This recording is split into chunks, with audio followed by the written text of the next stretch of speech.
day here once in a while, just dealing with certain trades and all the elements. So I created kind of like 12 habits of how to run an effective project. First, let me introduce myself. My name is Matt Scott from London, Ontario. You got some food in here for you? Right. Got some orders coming in here still. Looks great. So I'm from London, Ontario. A lot of my experience, so I started off in the trades, doing hands-on work, the labor side, as you know, growing up in the ladder with just every trade known to man. I was a curious guy, wanted to learn everything. Went into a project management, worked in restoration as a project manager for many years with Windmar across the country. Doing disaster restorations, managing over like 40, 50 projects at a time, and several hundred people. I mean, some of these, there was disaster restoration where we would have probably like 200 disasters in one shot in a week, and we had to manage it. And then I went into a site supervisor role across Canada with Good Life Fitness, managing projects there. While the clubs were actually open, we'd actually renovate them, the bathrooms, and try to keep the showers running. And it was kind of ridiculous that to kind of have half the shower being tiled while other people were doing their business. It was kind of, it's awkward and hard at the same time, but you definitely learn a lot of the experience in different climates and dealing with different people. And then I just, I started investing in 2007, like Justin was saying. Done all over the southwestern Ontario, probably done over 30 flips. Oh, sorry, Katie. That's all right, just nudge me, there you go. What was I saying? And yeah, so I just. Thank you very much. What was that? You were in the shower. You were showering with Patch. It was interesting times, let me tell you. So yeah, and then I lived up in Fort McMurray. I did some commercial construction, industrial construction, building prefabs and stuff. Worked in the oil sands up there, and then moved back home about 6 years ago, and started my adventure. Bought 2 houses, and it just kind of doubled and doubled and doubled again. And here I am today talking to you guys about 12 habits on how to run a construction project. So, it's been a fun journey, lots of lessons learned, and so I guess the first takeaway is like take as a manager when you're running a project, taking ownership. Even though you're wrong, sometimes you're not going to win the battle. It's all right. Some delicious food. Yeah, the cherry pick some of those fries.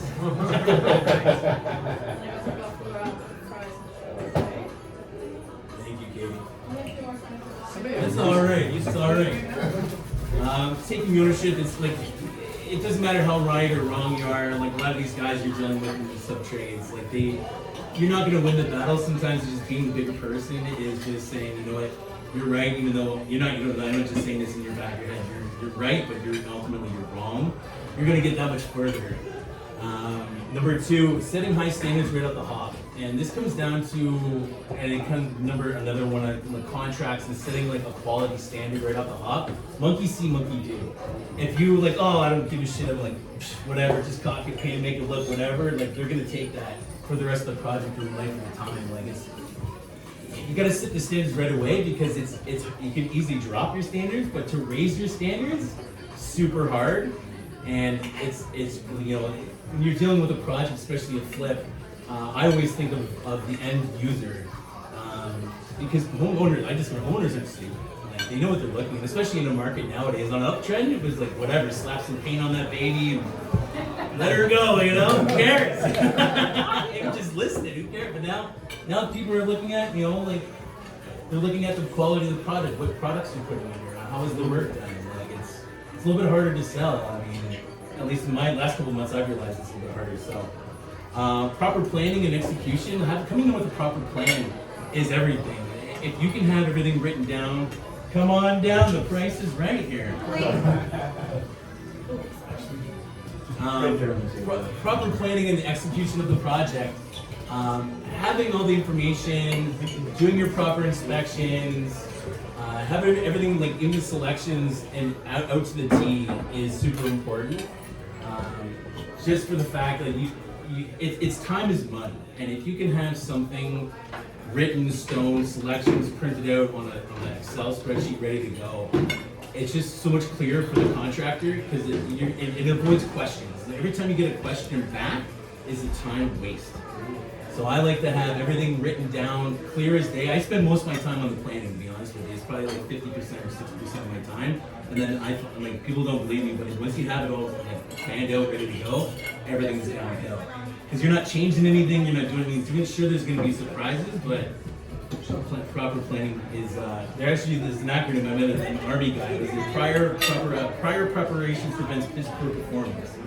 A lot of P's, right?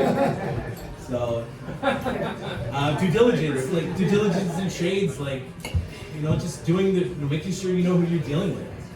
When people show you who they are, believe them. I had one trade I was talking to for a long time. Come on, hey buddy, how you doing? Yeah. Welcome to the crowd, man. This is Stefan, everybody. Come hang over here with us.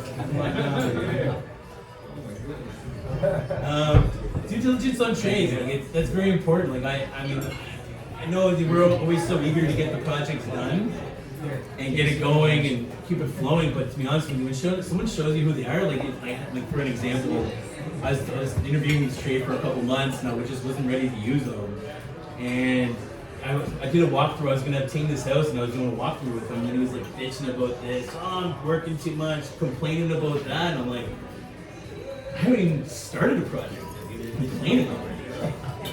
What the hell am I doing? I'm like, I don't want any part of that. So even just due diligence on analyzing a project, just understand all those costs. Because for some people, where they only think of the construction costs, you got to think of all the costs involved: floating it, utilities, closing costs, land transfer tax. That all adds up. So that's something that seems like $200,000 could easily cost you another $50,000 in dead end costs. Vito. All right. And knowing what you're looking at.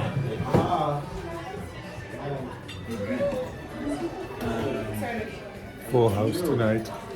And building a network, number 5. Building a network of people I believe is important. There's a lot of trades I've used over the years that they messed up, for sure. We're not perfect, and I find when you're constantly trying to maybe so many selections. When you're dealing with trades, you're gonna get further with loyalty. I find and I'm sure as some of you guys as lenders or just going through tenants and stuff, having loyalty behind a trade is worth its weight in gold. I've actually, there's a couple of trades that cost me some money and I just pulled them aside and said, hey, we can't do this again. This cost me a couple $1,000s. You can try to ask for something back. He'll argue with you on it because that's where taking ownership of your project, and if you don't have anything defined, and he's going to blame you. He's like, well, you didn't tell me this, and I didn't know. Well, you didn't ask the questions. Clarifying everything. Hey, Ken. How you doing, buddy? Good, man. This is Ken, everybody. Come on down, man. Yeah. You can take a seat right next to me if you want. There's a little stool there. Good to see you, man. Sport back. This is the true testament here, right? Oh, here we go. You got this on film, right? And then I got the Crossings burger and fries, fries. Crossings burger? All right. Did you want anything, Ken? You want a drink or something? Hands up if you're still waiting for food. Anyone still waiting for food?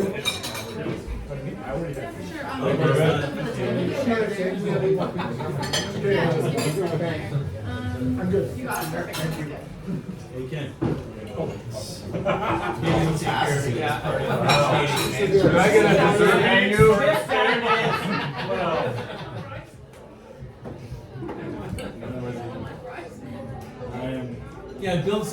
Building networks and relationships. That's what I was talking about. It's worth its weight in gold. If somebody screws up, I always pull them aside and just say, hey, man, this is this is my fault, taking ownership, I don't want to do this again, it cost me money.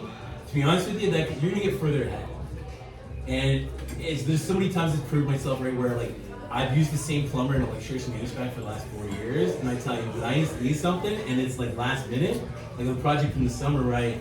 Had to put a new sewer line in, and something happened. I forget what happened, but he came up like the next day. He's like, "Don't worry, man, I got you." You're gonna get that with loyalty. You're not gonna get it from a Mr. Reuter or like a Joe Schmo on the phone book and calling because he doesn't know who you are. So I always like just praising and work with the guy, try not to. I just talk to him. Like we're not perfect, but like I find people try to talk down to people, and it's just work with them. You're working against yourself because again, time is money, and you need to keep this baby rolling, right? Getting to know your trades and employees. Really, as a manager, I found over the years, you're managing personalities, and what else is going on? You're managing personalities. Like you gotta know who your employees and who your subtrade is, because everyone has their own little nuance. Like, oh, this guy worries about pay, or this guy worries about communication. Some people don't care about communication. Some guys worry about making sure they get their breaks. Some guys don't care about their breaks. You know, and you just gotta know who you're dealing with. That's what it really is. Management is just dealing with personalities. Don't make decisions off emotions. I know sometimes you get pissed off because this guy cost you $5,000 or something. You rip toward a wall and you have to rebuild it. And you're into it more, or you're having a bad day. Wife or husband pissed you off. Kids are running around rampant. Who knows, right? I mean, life throws you sideways, but just try to take that criticism and just not criticism, but just try to take a step back and make an educational decision and work with people and just communicate that. I find just saying, man, I'm not having a really good day. I appreciate the information, but I'm gonna get back to you later. Is that cool? And just being real with people. It's just about really coming down to their level because you're not any better than them, and they're not any better than you. And unfortunately, you need them to move forward. And it's just a team effort. There's no I in team. I can find one, but I'm not going to show you where it is. Right? It's in the game. Obtaining permits. Obviously that's a touchy subject for a lot of us here. I'm not going to get too much into that. Inspectors aren't out to get you. I eventually built a rapport with some of these guys. And I spent more time shooting the shit with them, having a cup of coffee, a couple darts, than him actually looking at my work. So it's just working with them, getting to know who they are. It's not the most scariest thing, but know when to implement permits. Costing, what are trade costs? That can be a very hard thing. That just takes networking experience. And knowing certain things, it comes after time.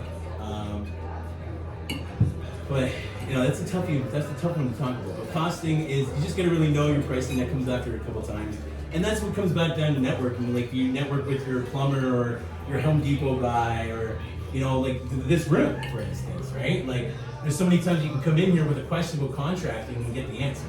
I'm like Dave's the fountain of knowledge. Vito, Ken. I'm sure there's a lot more in here I can name here, but just your network can be very influential on it. Filtering tasks. It's all about priority, about list, guys. Coming down, what do I need this week? Prepping for the future week coming ahead, making sure things are, what's a priority, it's a list, making a proper list of priorities per week, and then executing them, and just always looking ahead. You gotta, because if something like a kitchen or windows, you gotta make sure they're coming in on time. You gotta communicate with the proper trades. It's like not only managing personality, you're managing time and everything, because your time costs you money on these projects. Contracts, I love contracts now, to be honest with you. I didn't at first. It went from a point where I was hiring and, oh man, I had people sleeping on the job, and he was texting while he was working, and it was a nightmare, But as soon as they slapped that contract down, it was night and day. It was like a savior. Like it just clarifies what you expect. Oh yeah, come on in. It's been a while. And then for more people coming, we have the other half of the dining room open. You can just go between I don't think any more can fit in here. I'm sure you can. Sure.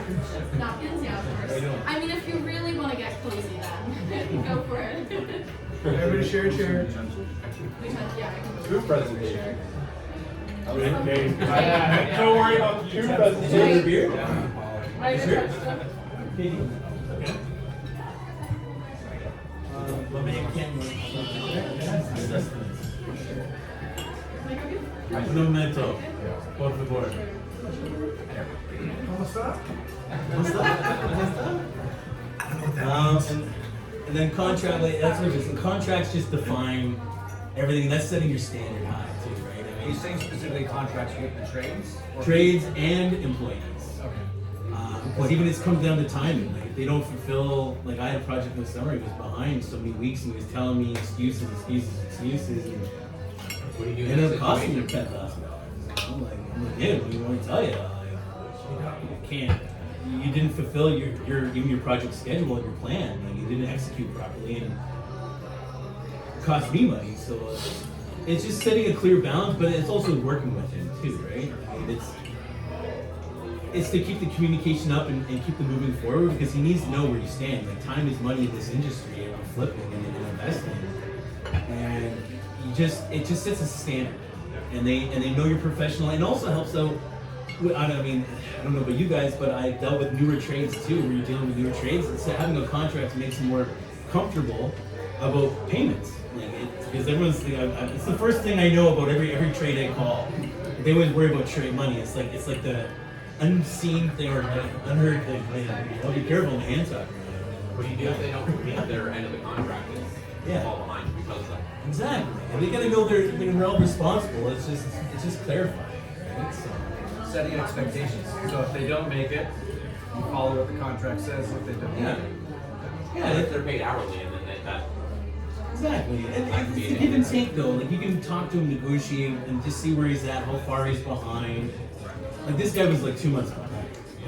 It was just one thing after another. It was just I tried everything. I jumped on the tools myself. It's just sometimes it goes that route. But I mean, shame on me. I thought I did my due diligence and I didn't do enough. Like I learned my lesson on that. I didn't do enough.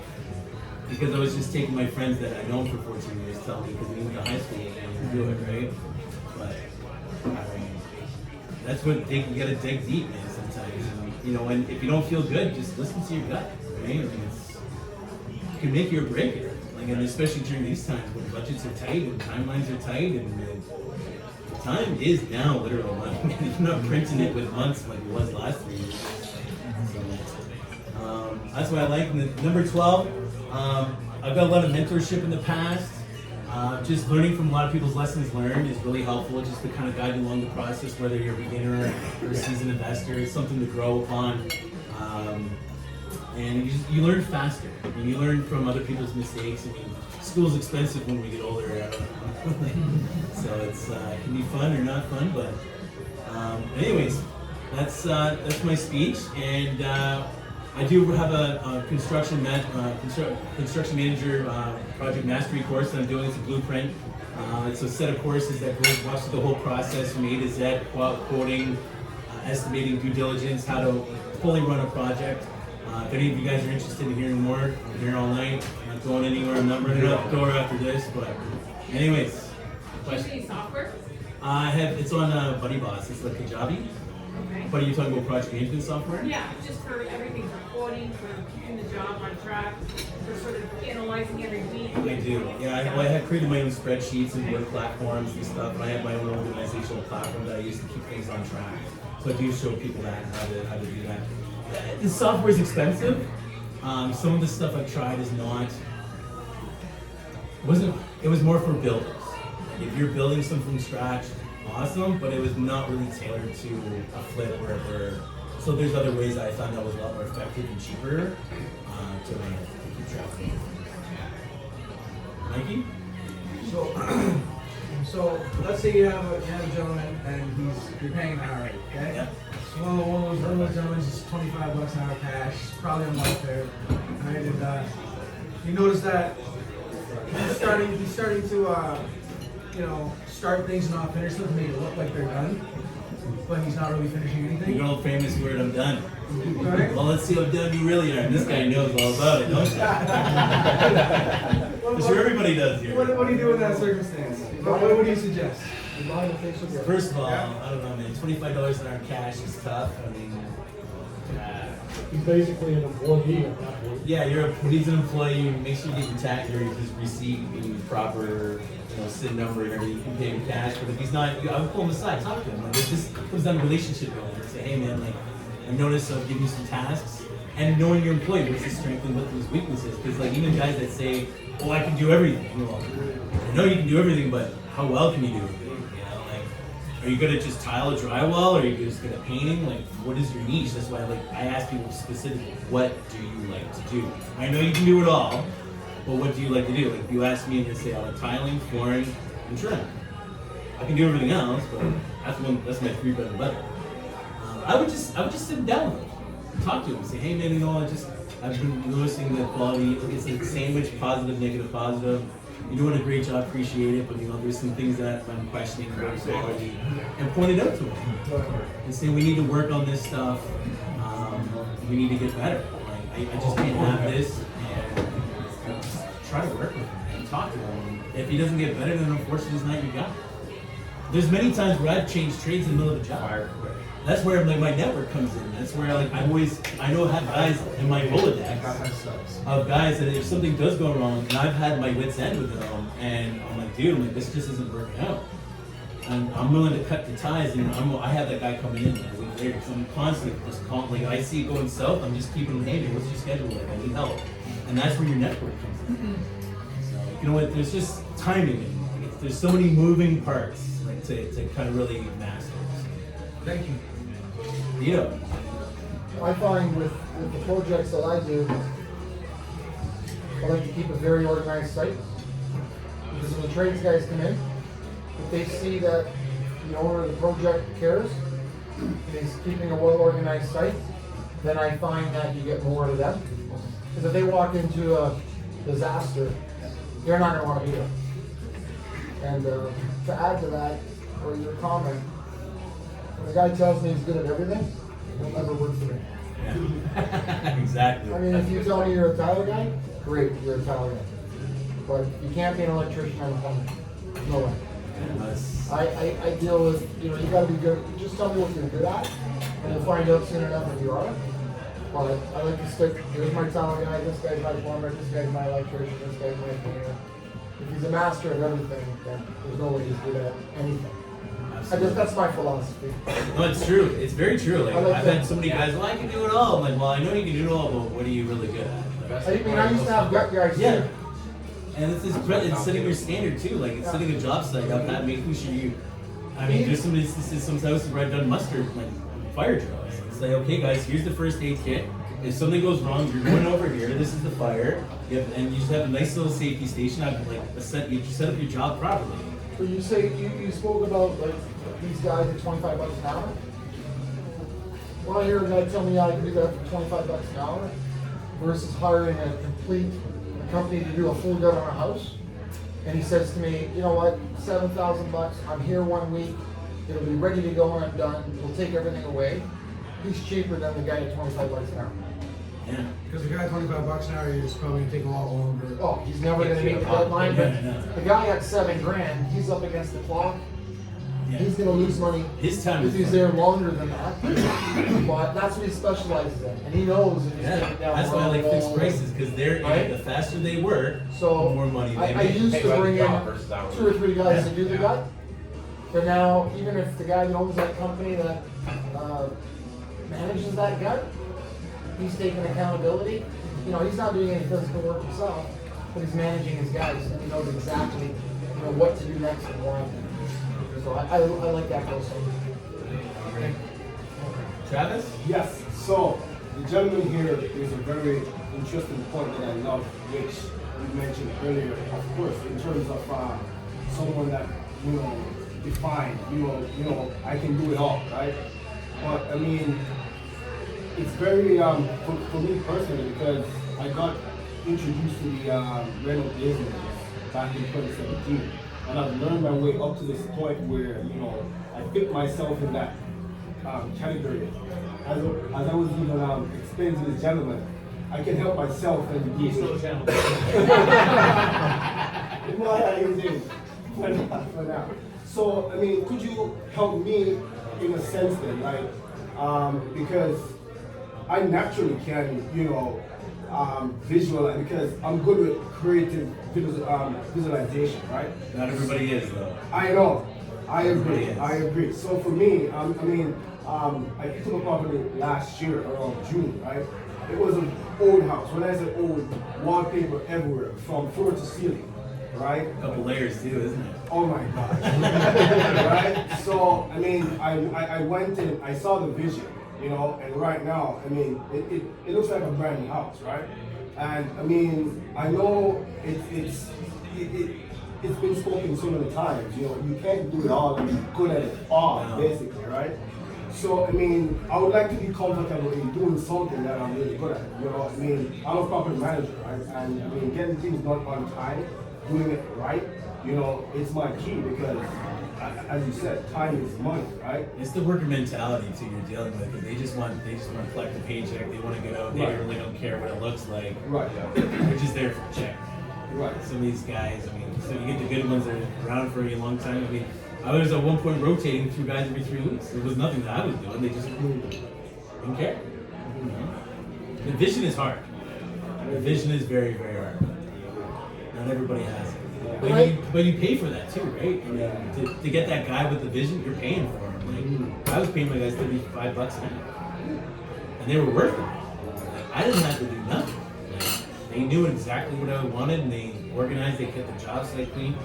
There's so many little elements to think about that are worth it, and you're gonna get their loyalty, and you're gonna get them to stay. It sounds like a high dollar number, but I mean, to tell you, it's worth your weight in gold. Like, I pay guys $25, $30, but as soon as I hit that over that 30 mark, Just because you're paying higher than most Yeah. people, so you can get the best guys. you expect more from them. Yeah.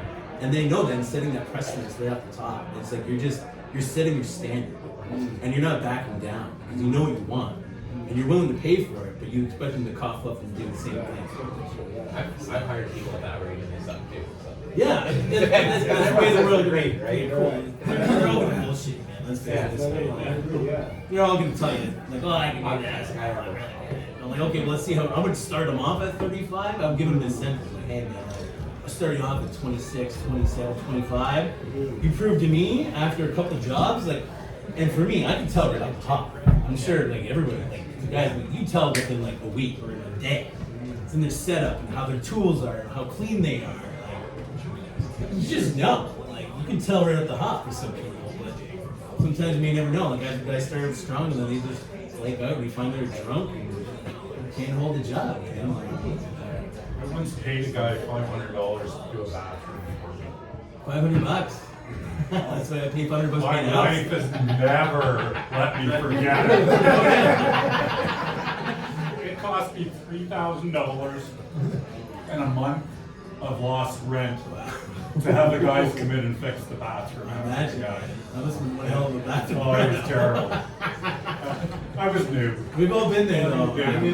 I hired a guy to paint a whole house for $500, and I was like, so I was like, oh no, because I used them to paint a bathroom, and I'm like, oh, let's do that. Let's see if we can do a whole house. Not. It was not good. No, it's an interesting topic to talk about. I mean, it can go both ways, man. It's just knowing, like, getting to know where they are, what their strengths and weaknesses. There's so many factors. So I have a question for you with regard to interviewing contractors. Do you have a standard set of questions that you would take them through on an interview process that you use every single time? Yeah, I do. Like, obviously, there's a couple construction project questions and how they plan it out, what their crew is like, what kind of crew do they have, like, what's their talent. Because, like, I personally don't like GCs to a point. I know there's some really good GCs. People get out there, like, two-man crew that really works. It's amazing. I just sometimes find, like, in GCs, you really gotta. I always ask them, okay, what kind of crew do you have? You have 5 men. Okay, well, what do they do? Like, I got one sweeper, one guy that's really good drywaller, one guy that can do some flooring, and another carpenter. Okay, well, what about the painter? got a good painter? Like, how good's your carpenter? What's this? You gotta ask more in-depth details. Because, cool, they can do it, again, like, oh, I can do everything, but how well? Like, how well can you do it?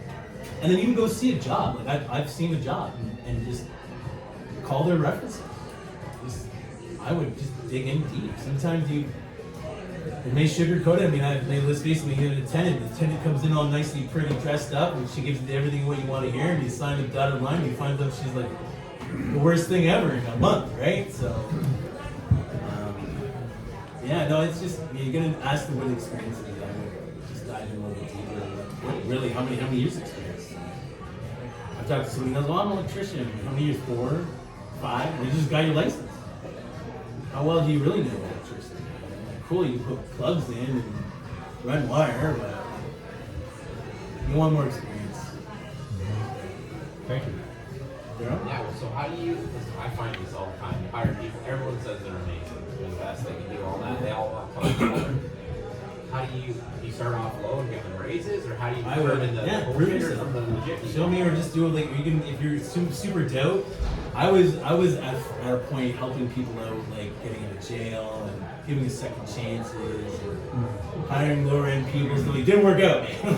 I know about it right there. You know? If you really have doubts, but you want to give them a shot, just say, hey man, like, hey, what do you do? Tile, I can do. No, it depends on the task, but again, that's a touchy subject. We can go into more depth later. Just say, man, you're really gonna tile. How much do you want to charge me for this time? $800 to tile a shower? How you doing, big guy? Come on down. Okay. Hi, how you doing? Sorry, am I interrupting? No, come on in. What's your name? Lauren. Lauren, I'm Matt. Nice to meet you. This is Lauren, everybody. Hi, Lauren. Wow, very cozy. We're a tight-knit group, you know? Wow. I wouldn't need, sorry, we're just talking about, Daryl was asking about, what was your question again? Filtering out the legit people from the I would still call around. It depends on what you got and what you feel about the person. Sometimes I've given them a shot, say, hey man, show me your tool belt. Let's see what you got for the day. Normally, like I said, I can tell within an hour. They're stumbling, they're like, oh, I don't have this, I don't have that. Eat it, you know, like. But I mean, if he's, you can either do a fixed price or start them off at $20. Say, hey man, I know you're expecting 28, but starting off at 20. Show me for a week what you got, and then we'll talk. I always try to give people the benefit of the doubt. Like, I have faith in people. I'm really sometimes too trustworthy, too nice. Bit my ass a couple times, but I learned from my lesson. But sometimes it's worth a shot. If you do your due diligence and it turns out it's worth it, try something. Or they start out good, and then they start getting irresponsible, too much smoke breaks, too much time on their cell phone. And then that's what coming on top of them set that standard, you know? Like, you know, like I had a hard time, guys were smoking. He never took a lunch break, and he said, well, he doesn't take a lunch break, and he's smoking every like half hour. I'm like, oh, well, but he doesn't do that, so I had to like cut it. I mean, like, no, man, you're only going to smoke this, this, and this, and they don't like it, but you have to explain to them. That's where communication is again. It's like, if you do this every hour, then these guys are going to expect this, and he's going to be on his phone. And it's a ripple effect. Yeah, it's contagious. You know, unfortunately, that's where like meetings come from. Have a group meeting once a week. I mean, you'd be surprised how that works. And I'm telling you, just to set the tone to see everyone's at, and get feedback. Like feedback on yourself and how am I doing? What am I doing? How can I make this better? I find that really went further because I mean I can listen to it or not. I mean, but it's constructive criticism to make your project better. And then you sit everybody together and say, hey man, Mike, you're on your phone too much. Vito, you're smoking like a chimney every hour. Bro. I know.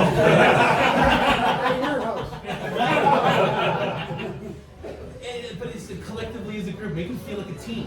You know, like they want to feel wanted. They want to feel needed. Publicly shame them, you mean? Or? Well, there's different ways about that. Like, it's how you talk about it, right? But they feel like a team. They feel like they're doing something together. Like that's what being human is having connection with people. Like this is why we're in those rooms right now. Is a connection for everything and getting answers. So if we feel a part of a team, you're gonna get that much further. I don't know. That's what I found. Do you find it's getting easier to find trades again? Because Yes. it's been hell for the last 4 or 5 years. It is right? slowing down. Like, we find even better employees. Like, the last 2 years, I couldn't find a freaking awesome employee for the life of it. And I talked to Ken. Ken's having amazing luck, right? Yeah. To a point. Last time I talked to him, anyways. But I mean, I've heard some other people who have some really good luck. Guys are just busy. Last few years, everyone it was just a wild west where some guy, Jimmy, was doing electrician for 3 years. Now he's an electrician. He's going out painting or doing electrician by himself. That's slowed down to a point where it's coming back. Do you find that, Dave? Do you find it's We're having a hard time finding generals, or not generals, but like contractors. contractors? Subtrades. What about employees? Do you guys look for employees? We are. It's not easy. Everybody says they got experience. And nobody has. Still not, I guess I'm full of shit around. That's Chatham too, right? But I find That's the Chatham. quality- That's in That's Chatham. I find there's some better talent out there, but guys will rotate. Guys need businesses for certain reasons. Like there's certain ways to attract the quality guys. And just when you're posting, it comes down to the money. It comes down to what you offer. Sometimes even people just change for a title. Executive Chief Framer. I'm a Chief Framer, Bob. You know. It's just I find it just that's why I like pay well sometimes. Just honor them, set that standard. If you're not hitting my standard, man, I'm sorry. You gotta do well, sleep well at night. Yeah, I mean, And pay on time. Yeah. and those good guys will help you out. I mean, the guys I had were like they're helping project plan, like they would organize materials. Like I mean, when I showed up, they would I know what I want. I have a list. They have checked through the checklist, everything. Right? So it takes some due diligence and just keeping on top of them, setting that standard. Right? So really, it's no different than management in general, right? Like you're taking general management principles and applying them. Yeah, Construction site, right? Yeah, and they're a little bit more, like health and safety, if you're really managing people and managing expectations and sales, you can take it across the board, right? There's just little nuances, even construction material and stuff like that, and putting it all together, and yeah. Well, I'm currently in a situation where this project that I'm on right now, we had a contractor, an electrician. He started it, got a job. He's gone AWOL. We need to go forward, and we can't close up because we need verification if he wants to be closed up. From the inspector. Exactly, yeah. So we need permit. Yeah. So If they do. what would be, the go-to from this point on? Sorry, what was that again? So you need an electrician. Yeah. He's going AWOL, you need a, It's hard for someone to pick up somebody else's work. Yeah, that's a tough one. Especially those two trades, plumbing is like. Yes, they don't like touching other people's work. Yeah, but if I can ask, this electrician you have, is he a one-man show? No, actually, Is when he he's- part of a big company or a small company? it's a smaller company. Here's your problem right there. I agree. When he started, he had a guy there full time. Then one more guy came, so then it became two guys, right? And then he pulled one, pulled both of them, and then it's become, yeah. But yeah, you need somebody to come in and finish it. But when I'm looking to get a trades guy to work for me, if he tells me he's busy and I can't get here for 2 weeks, I actually like that answer. That tells me he's good at what he does. But at the end of the day, I'd rather have a guy that's going to be honest. He tells me he's busy and he's going to tell me on the day he's coming, versus a guy that says I'll be here tomorrow. Because the guy that's going to be here tomorrow, he's got nothing to do. He's got to leave Right? just as So fast. I want a guy that, listen, I got so much in the pipeline, I can't get here for 3 weeks. Or you know what, I got a buddy of mine that maybe can free up some time, or a company that he deals with, right? He does some sub work with. I need to know he's a busy guy. Because if he's busy, that tells me, he's honorable, he's got quality, I can see his work, right? I can make a phone call and I'll know everything about him in 5 minutes. But when a guy's not busy, or he's a small company, trying to become a big company and he can't handle what's on his plate, that concerns me. So I'll pay a little more, knowing I'm gonna get that guy or that company to come out, and they're gonna exist, right? Because some of them, who knows if they're open for business next week, right? So, it's If you need cheaper an to. electrician, let me know and talk to me after I go. Please, it's a Apex big guys, right? Big one. All right. Oh my No God. problem, man. We got you. Howard networking, right? No, That's cool. Yeah, just see me afterwards. I'll give you a name. But he's 3 weeks out. I know So it's get wrong. prepared for Well, that. We could be there It goes tomorrow. back to what I was saying. Uh-oh. You almost gotta know today what's gonna happen in 3 weeks, Yeah. so you know how to make phone Proper calls. planning prevents poor performance. It's so true. Like keeping on top of that schedule is a job. It's a job. What do you do? There's things you can put into place. Any more questions? What do you do with what? You fall behind on your schedule, right? Because that always happens. You have one person that's too slow or doesn't show up. Well, now that delays everyone else. Oh yeah. Oh yeah. What do you do? What do you do in that those situation? situations? One guy's See, for me, I just show jump up. on the tool. Right? See, I can do that. Right? Yeah. And that's a tough question to ask. That comes down to a network like this, right? Problem is if you bring another person in to help them. Yeah. He'll never go. Do you want that guy that's going to show up tomorrow? No. So unfortunately, sometimes you're gonna have to. That's where I will constantly kept on.